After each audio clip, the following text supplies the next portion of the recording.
as the right thing. And we just pray that people will see him as, a figure whose character, whose antecedents to be studied.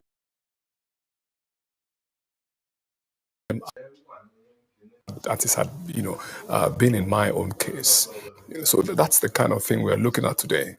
All right. Very shortly, of course, we are expecting we'll get to the climax of today's activity very shortly as we continue to witness, of course, the movement of the VIPs and our international guests are there in Daura.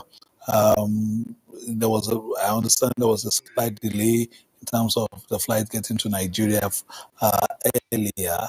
That perhaps, will be the cause of the fact while we were expecting this to begin at 2 for our viewers. Of course, the remains arrived earlier, about 3 o'clock, just before 3 o'clock in the Umar Musa Yar'Adua International Airport in Katsina, and has since proceeded for Daura. We're expecting the arrival in the next couple of minutes, since we have seen the arrival of the presidential delegation already, and some of the VIPs we earlier saw at the airport. Now that this has happened, sometimes the events help to shape the course of history and help shape the course of a nation. Dr. Kinshiju, you know much about the legacies in terms of the economics of Buharism, of the Buhari, tenure. Moving forward, are there things that we could pick up from his presidency for leaders of today and tomorrow in managing the affairs of the nation? While it did not, in clear political definitive terms, described his leanings, his socio-political, economic leanings. But of course, scholars would easily situate him, in the context of a social democrat. And being a social democrat, it would be, of course, a first-line appeal, to the mass of the people. And in his own case, I think there was a profound linkage to the people at the base of the pyramid, for which he advocated, throughout those 8 years, for which, for the first time in the history of Nigeria's political economy, he created an office that, of course, evolved to become the Ministry of Humanitarian Affairs. And of course, one also had the unfortunate resistance of that concept by the larger class of Nigerian elites, who thought that the activities of that office of social intervention, when it was first created, couldn't have been impactful. It wasn't until some of us also amplified that advocacy to say that it was not just about Muhammadu Buhari. It's actually a concept developed by the World Bank, and that this concept fitted properly into the advocacy of the president at that time. Because for him, where virtually the higher cadre of the class and the economic class, as it were, benefited from the little meager resources that get into the public space, the larger number of Nigerians, and he inherited about 85 million, Nigerians living under the poverty line in 2015. And I think we also need to put that into historical perspective, as at that time we had 85 million Nigerians living under $1, the global poverty benchmark at that time, under $1 million, $1 a day. And so this was a huge inheritance for him. It was a huge legacy to manage. So when he started, of course, to implement those interventions, people who couldn't understand the context of that intervention, and of course the context of the person behind it, where of course, how do I call it now? We're enraged, more or less, because I know I was involved in a number of social engagements with some of these otherwise highly knowledgeable Nigerians. But for him, it was an exercise that needed to be done and see to the end, because it was talking about taking Nigerians, millions of Nigerians out of poverty. And the first thing, the approach was first, let's stabilize these poor people.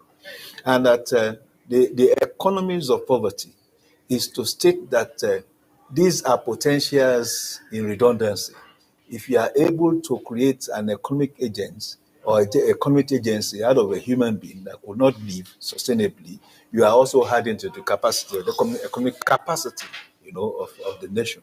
So I think the burden of poverty is still a major challenge for the Nigerian state, and there is still a need, to have focused programs, focused policies to circle out large numbers, of people in the poverty circles in Nigeria.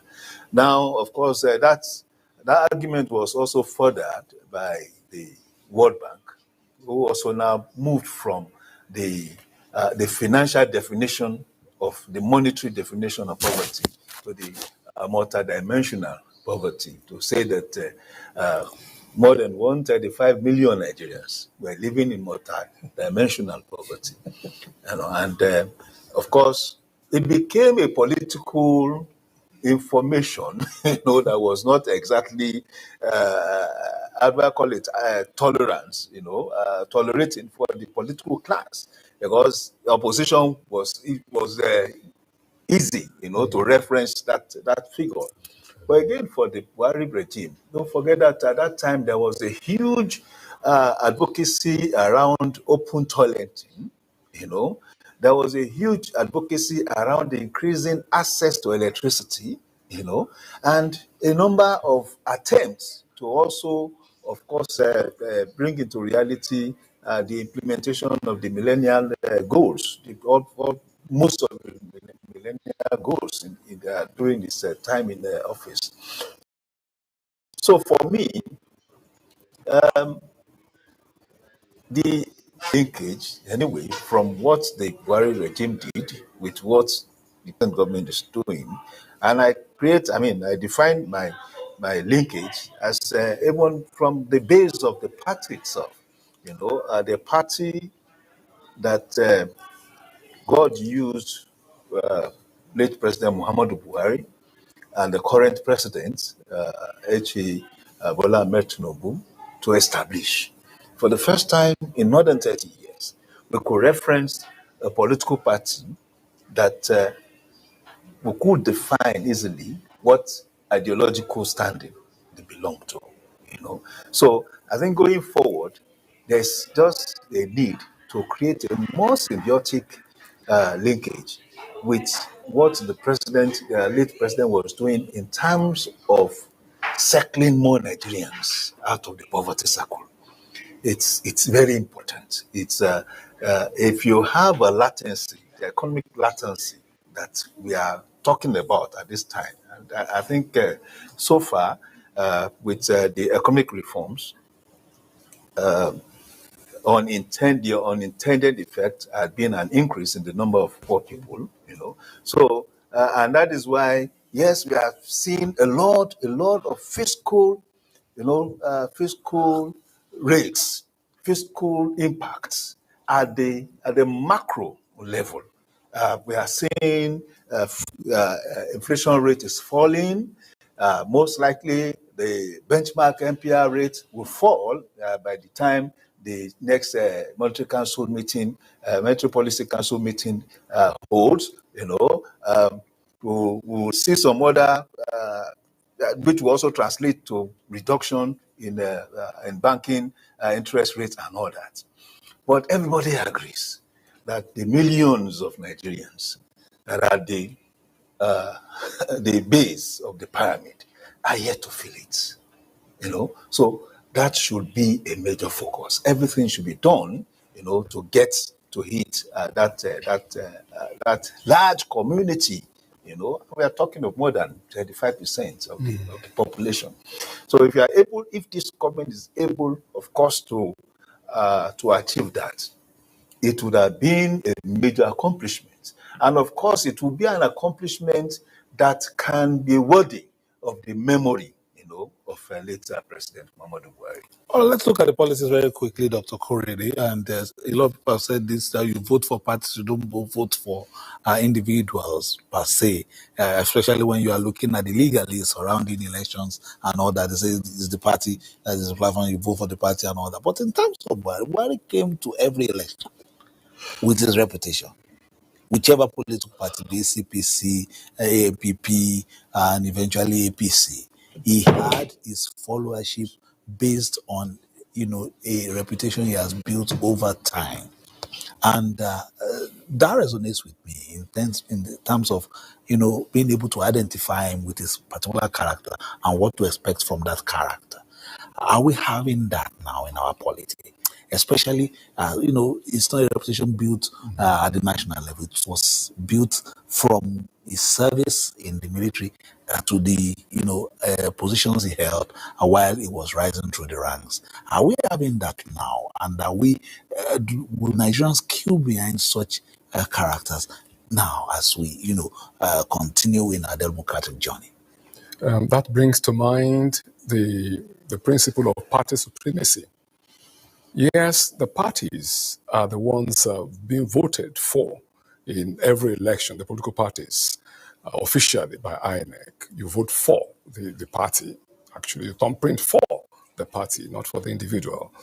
But the party in itself, the owners of the party, the powers that be within the party, the management of the party, will look at personalities that has a history of good leadership, that has a good history of followership, those that will be the winning card for them. The personalities of these two amiable gentlemen, Muhammadu Buhari GCF, are now late, and the incumbent president, Bola Ahmed Tinubu, had built, political values for themselves over the decades.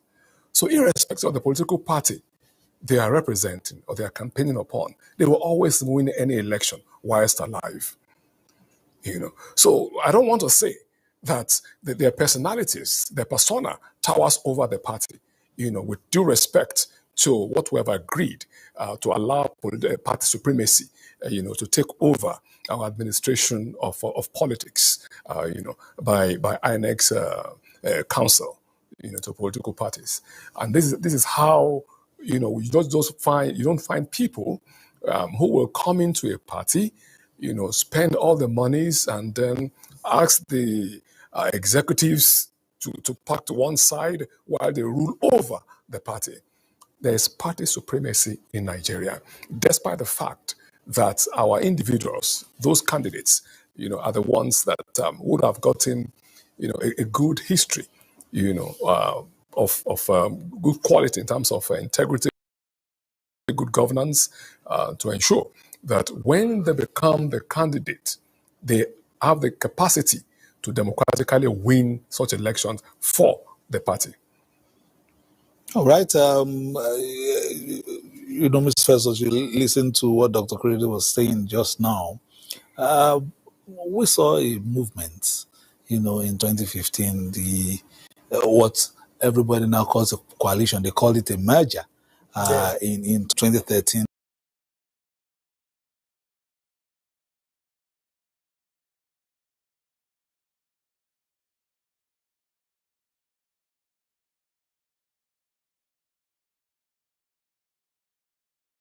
Now, the own of minds, and we're seeing some of them now, still coming up based on their, yes, it was a merger, but we still see elements of those parties, in terms of their outlook to governance. We had people in the CPC bloc in that government, people of the APC extraction, the government, AMPP, as well as APGA. What have we learned from that? Were they able to, under his supervision and during his presidency, were they able to fulfill their promises? What Nigerians were looking for in 2015? Why that was such a popular platform?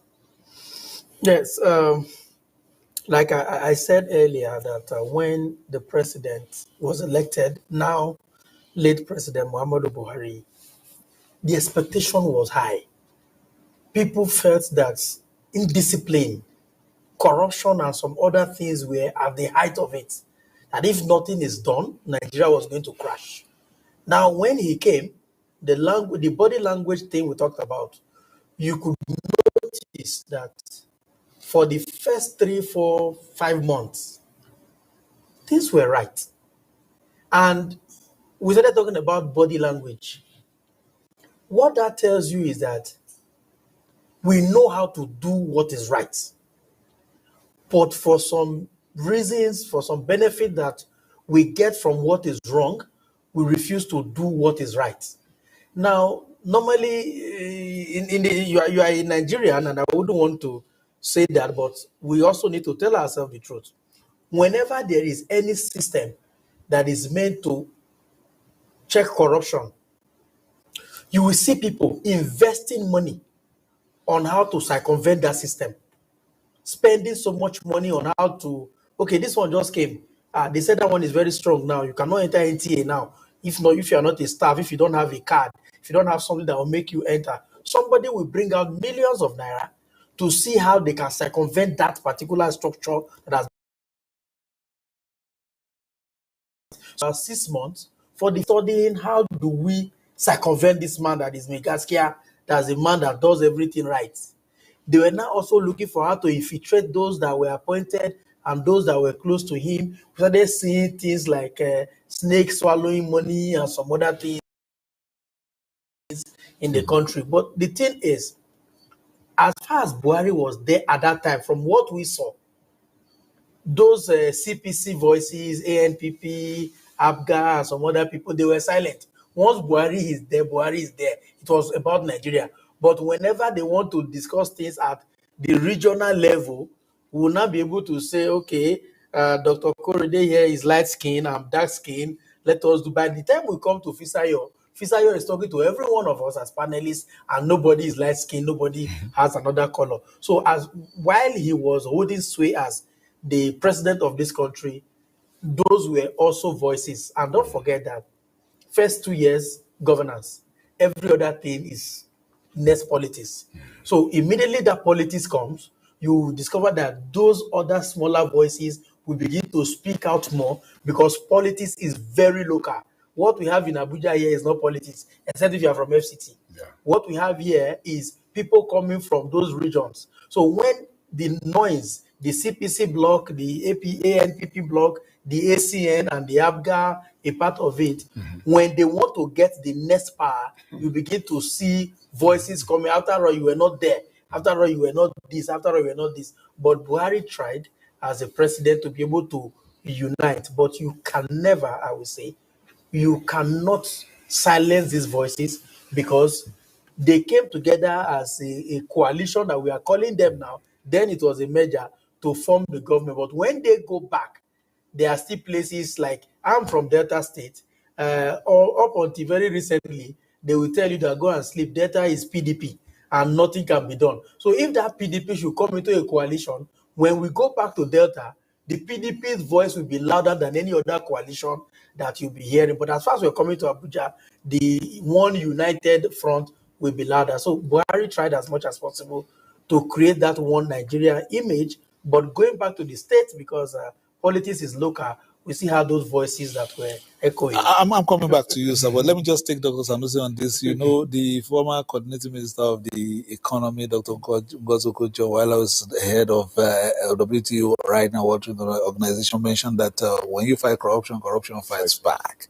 And we continue to see that play. Is it is a flaw in our administrative process. Even when you come with good intentions, there are people, there are so-called some cabal, some whatever contraption you want to call it, just staying there waiting to make sure that you score an own goal. Well, good intentions alone do not curb corruption. You need to put structures in place. You need to, introduce technology. You need to study, do your research, study the system, understand where you need to replace, manual, services or services provided by human beings. If it's going to be better to use machines or, technology, you do it. And then you have mechanisms, to check at every point.